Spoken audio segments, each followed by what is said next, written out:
E aí, tudo bem? Chegamos na nossa terceira aula do primeiro módulo. E olha, o papo de hoje é sobre algo que, sério, muda o jogo todo quando a gente fala de fé.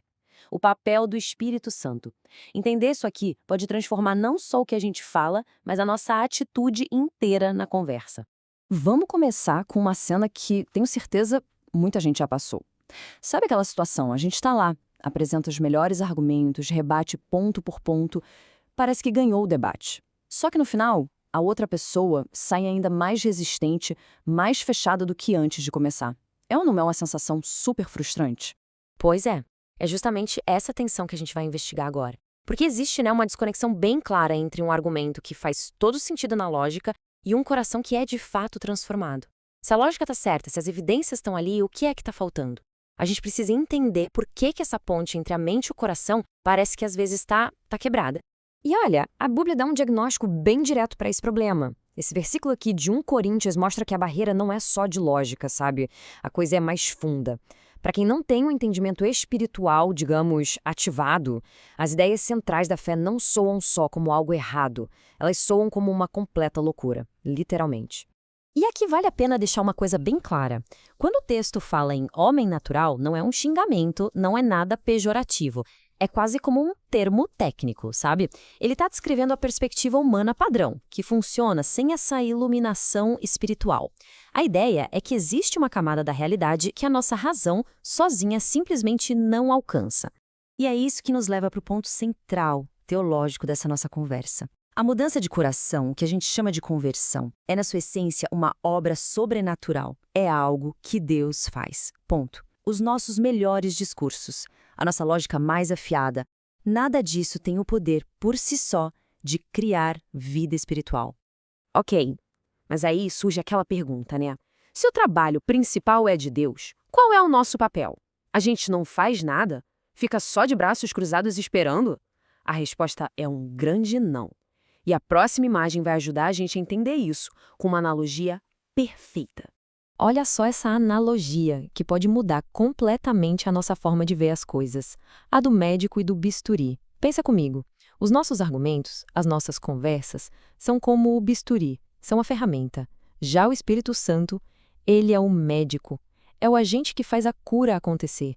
O bisturi pode cortar, pode tirar uma barreira, preparar o terreno. Mas quem opera a cura de verdade, quem transforma um coração doente num coração saudável, é o médico. O bisturi é um meio, o médico é a causa. E essa frase aqui resume a ideia de um jeito muito forte. O bisturi, sozinho, não cura ninguém, mas o médico usa o bisturi para curar. Do mesmo jeito, os nossos argumentos não têm o poder de converter ninguém, mas Deus usa os nossos argumentos nesse processo. A gente é a ferramenta, Ele é o agente. No final das contas, a glória de uma cirurgia bem-sucedida é toda do cirurgião, nunca do instrumento, né? Mas e na prática, como é que isso funciona? Basicamente em 3 passos. Primeiro, orar. Isso já coloca o nosso coração no lugar certo, que é um lugar de dependência. Segundo, preparar. Depender de Deus não é desculpa para ser preguiçoso, né? A gente tem que se esforçar para apresentar a nossa fé do melhor jeito possível. E terceiro, confiar. Depois que a gente fez a nossa parte, a gente entrega o resultado. A gente solta o controle, porque a obra final é dele. Dá para perceber como isso é libertador? Aquela pressão de ter que converter alguém, ela simplesmente some dos nossos ombros. O nosso objetivo muda. Não é mais vencer o debate, e sim ser uma testemunha fiel. E isso, muda completamente a nossa atitude.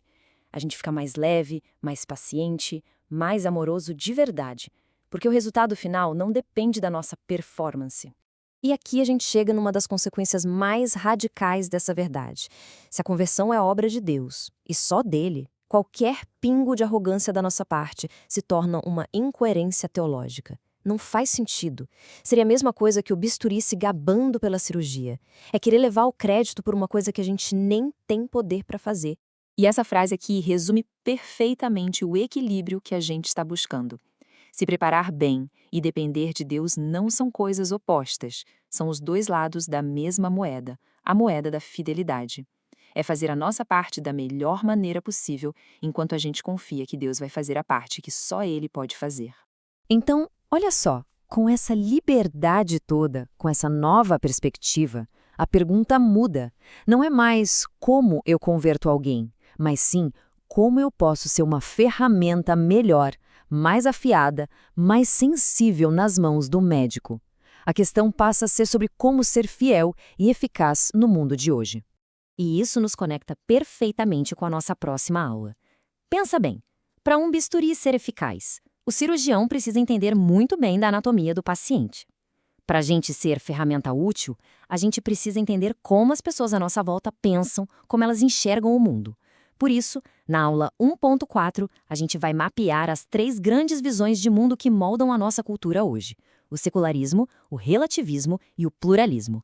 Entender esse mapa é o nosso próximo passo. A gente se vê lá.